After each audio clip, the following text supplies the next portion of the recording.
All right. I have the man of the hour. I always appreciate these conversations every time I talk to him. We're joined with the one and only John Kirakou. John Good Kirakou is morning. a CIA officer. John, welcome to the show, my man. Thank you very John, much, Charlie. what are you are doing presentations? You told me about this, that you were effectively going around giving speeches. Where can people find those speeches before we start? They are at tigerslanestudios.com. So I did my first four speech. I'm doing a 150 speech around the world tour over the next year. I did so far Belfast, Dublin, Cork, and Manchester. Now I'm headed to, let me think. I'm headed to Newcastle upon Tyne in a couple of weeks, Edinburgh, Glasgow, Sheffield. Oh, Edinburgh is gorgeous. Yeah. Oh, it's gorgeous. I bought my first kilt from Edinburgh. Oh, that's funny. No underwear. No, no underwear. underwear. Just wear it like a man. That's right. Wear it like a man. Nobody came here to hear that. They're like, why is he telling us that? What can you give us context to what the speeches are about? Yeah, they're mostly about my career at the CIA, and then we talk a lot about, current international developments. The truth is that 6 or 7 months ago, for reasons that will probably never be clear to me, I somehow hit the YouTube algorithm sweet spot. And so where my YouTube videos used to get 800 hits or 1,000 hits, I'm now getting 5 million, 10 million. Some of the shorts have gotten as many as 30 million. And so it came to the attention of a production company in London that had represented the 2 DEA agents who killed Pablo Escobar and sent them on a worldwide tour. And so these guys called me and asked if I was interested in a conversation. I said, I'm always interested in a conversation. The next day, they flew to Washington from London with a contract. We met with my attorney. I signed it the next day. 6 weeks later, I started speaking. Congratulations, man. Thank you. Oh, congratulations. Big break for me. Thank you. Wow, that is fantastic. I guess I want to start in Syria. Mm-hmm. You were a CIA agent. You and I've had conversations about some of the things where you were like apprehending, let's say, terrorists or people who attacked the U.S. Yes. And I was fascinated by that stuff in regards to the way the CIA operates. The reality of it is, though, in Syria, it was not for the betterment of Syria. They were undermining the Assad government.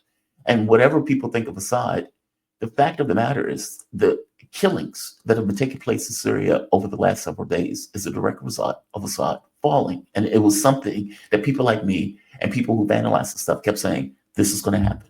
This is going to happen. It is going to happen. These people are rabid animals. This is going to happen. And let me interrupt you. You and I were criticized by the Washington Post a year and a half ago because we said this was going to happen. And the Washington Post called us, when you and I were both on the Sputnik network, they called us Russian sympathizers. Yep. I said on my show on Sputnik that whether you like Bashar al-Assad's politics or not, he was the only thing standing between Syria's Christian community and complete annihilation. And here we are a year and a half later, and that is exactly what's happening. The Alawis are being wiped out. At least 600, probably closer to 1,100, were killed over the weekend. And Christians are being caught up in these massacres. And who is carrying out the massacres? It's the Al-Qaeda group endorsed by the United States. It's the Al-Qaeda group that U.S. officials met with just a month or so ago. Assistant Secretary of State Barbara Leaf, accompanied by the Assistant Secretary for Hostage Negotiations and a whole group of lower level people, to say we're lifting the bounty on the new president's head, Jalani. And the United States doesn't have any objection to you consolidating power in Syria. What did they think was going to happen? We told them what was going to happen. We told them that these massacres were going to take place. We told them that minority communities would be wiped out. And that is exactly now what's taking place.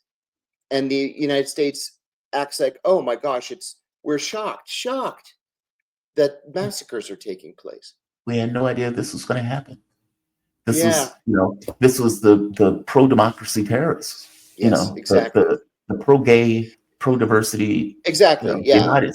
Don't worry. The gays that they threw off the roof of buildings, that was just an anomaly. That wasn't an actual policy, right? I'm curious, when the CIA is following the president's orders, Obama had spent billions of dollars to try to undercut Assad. I mean, in fact, Yes. when Donald Trump came in, apparently Trump killed the program. Yes, he What did. is it, Operation Sycamore, I believe, Yes. the Timber Sycamore. Correct. When they're doing this stuff, do they think to themselves, okay, this is not morally good. This is dubious in regards to its outcome. Even if you take morality out, the outcome, the consequences are going to be to the detriment of people in general. Like, do they think about that stuff, or is it, I'm doing Jamal, God's work? I can tell you in my 15 years at the CIA, I never, not one single time, ever participated in a conversation about the end game. Never. Because the CIA doesn't care about the end game.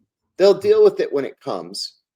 But if the president tells you to implement a policy, then by God, you go out there and implement the policy. And if the policy is overthrow Bashar al-Assad, and don't think about what comes next, just overthrow him, and then we'll deal with the rest later. That's what they do. Oh, that is difficult to count. Like that is deeply unsettling. But I suppose that's the way the military functions too. Sure. Go out and do this job. Don't think about we are paying attention to it. It is under our control. Go out and do it. Wow. That is unfortunate. It's terrible. It's terrible. That is deeply unfortunate. From the standpoint of the Syrian government, how did they work to undercut Assad? And the reason why I'm asking this question is when the Assad government fell, the military just melted. It just collapsed. Yeah, it did. And people, even now, are still questioning, how did that happen? They didn't put up a fight. They didn't put up a resistance. For all intents and purposes, they put down their weapons and they effectively left. I have to believe that on some level, there was something working behind the scenes in order to affect that outcome. How does the CIA operate? You're thinking in a manner that's too sophisticated. You're thinking in a manner that's too well planned out. The United States takes a position. The position is we're going to support Syria's Kurds and we're going to support elements of Al-Qaeda, right? And we'll just keep up the pressure. We'll keep up the pressure forever if that's what it takes. Because the pressure is not just on the Syrian government, it's also on the Iranians and on the Russians, both of whom had a presence there. Right. The Turks, on the other hand, were different. The Turks were far more proactively engaging in Syria, more proactively attempting to overthrow the government. It was the Turks who were the masterminds of this thing.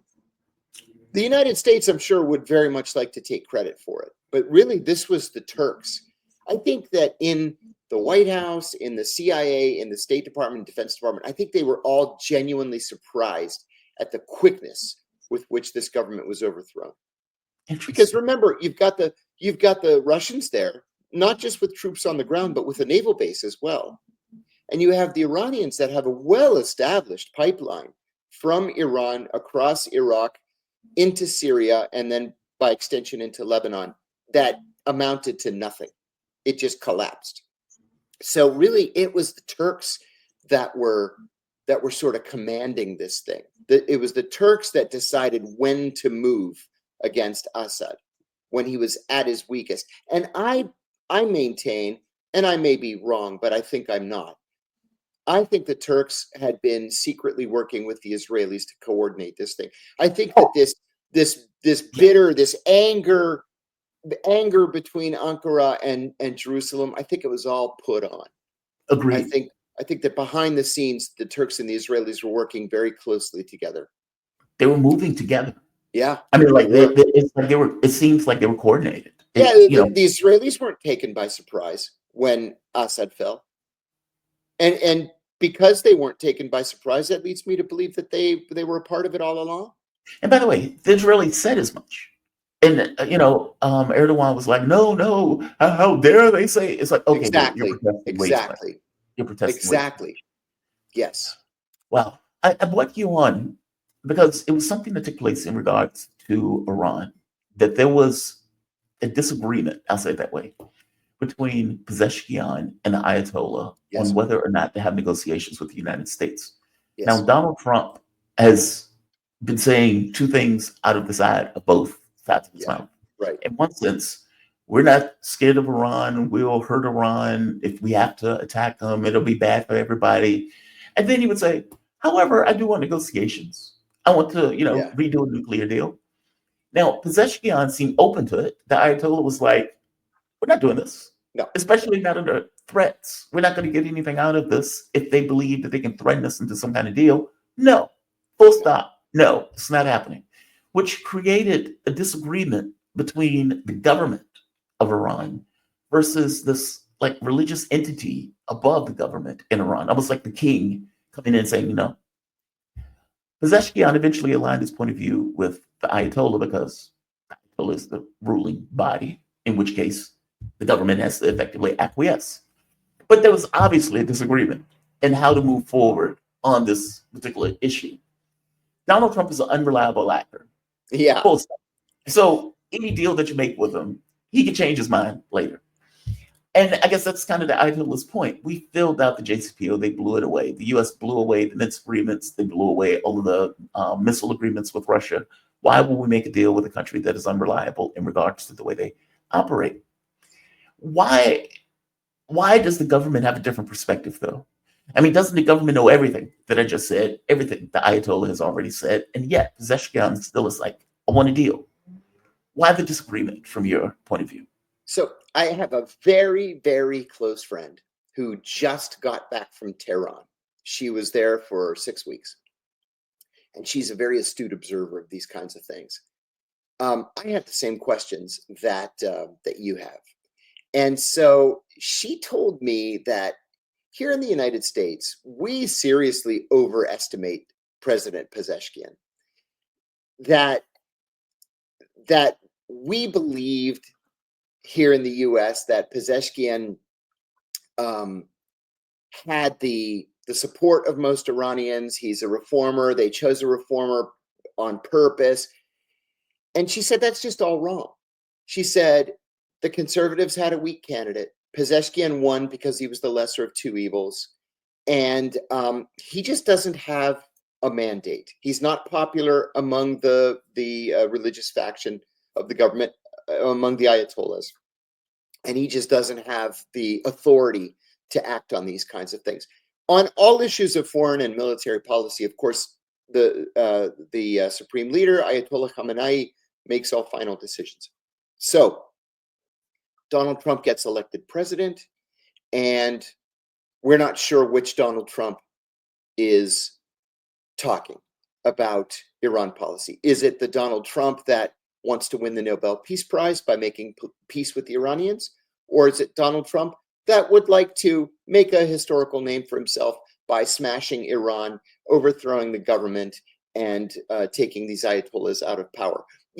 I have said many times that I was cautiously optimistic that Donald Trump would be the Richard Nixon of this generation, where we used to say only Nixon could go to China. Only Nixon could make peace with China and could enact détente with the Russians, and perhaps only Trump could go to Tehran.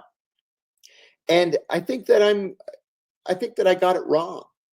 If you look back at Admiral McRaven's autobiography that came out just after Trump lost the 2020 election, McRaven says in that autobiography that he and Trump were in a conversation about North Korea.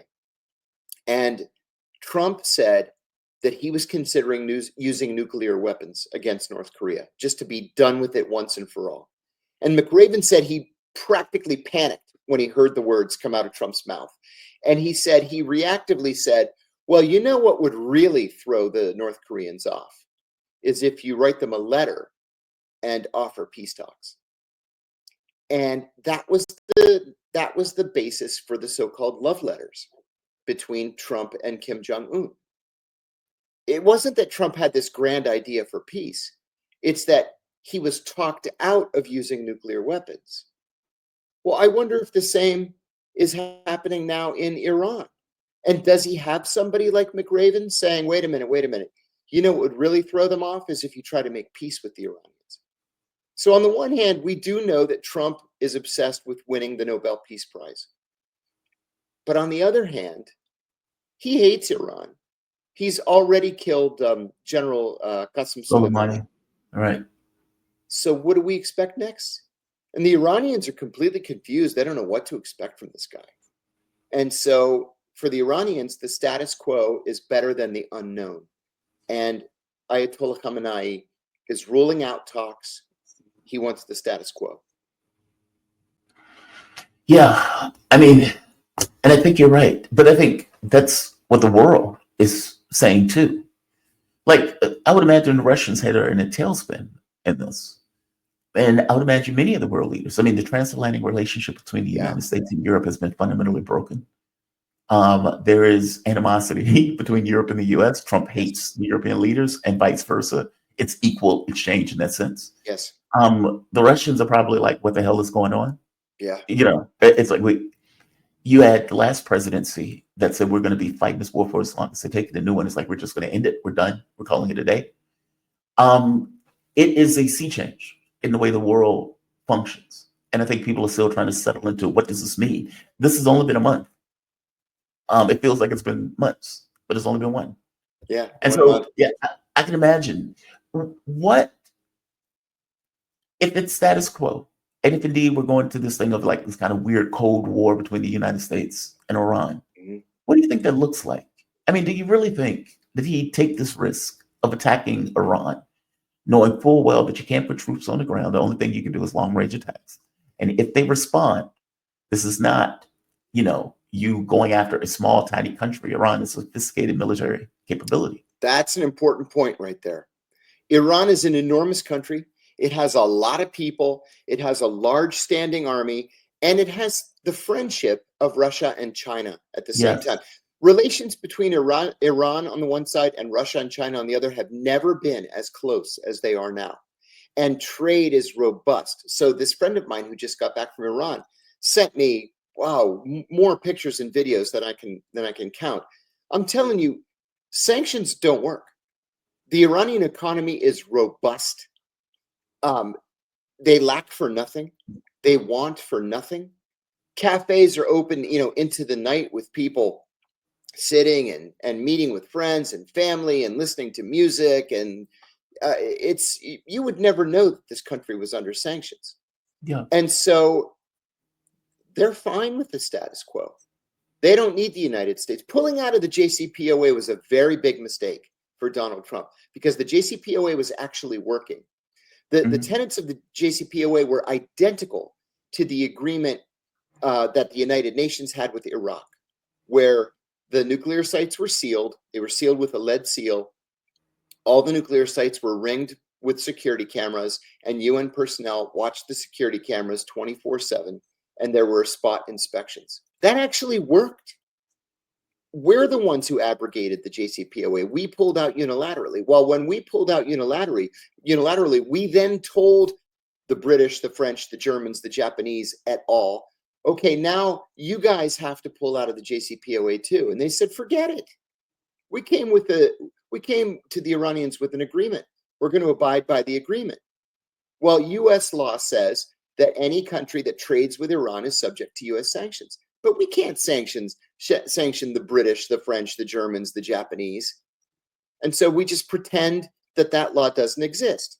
So Iran is doing business with all the other countries of the world except us.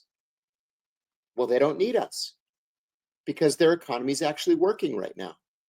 We're the ones that are suffering, not the Iranians. That is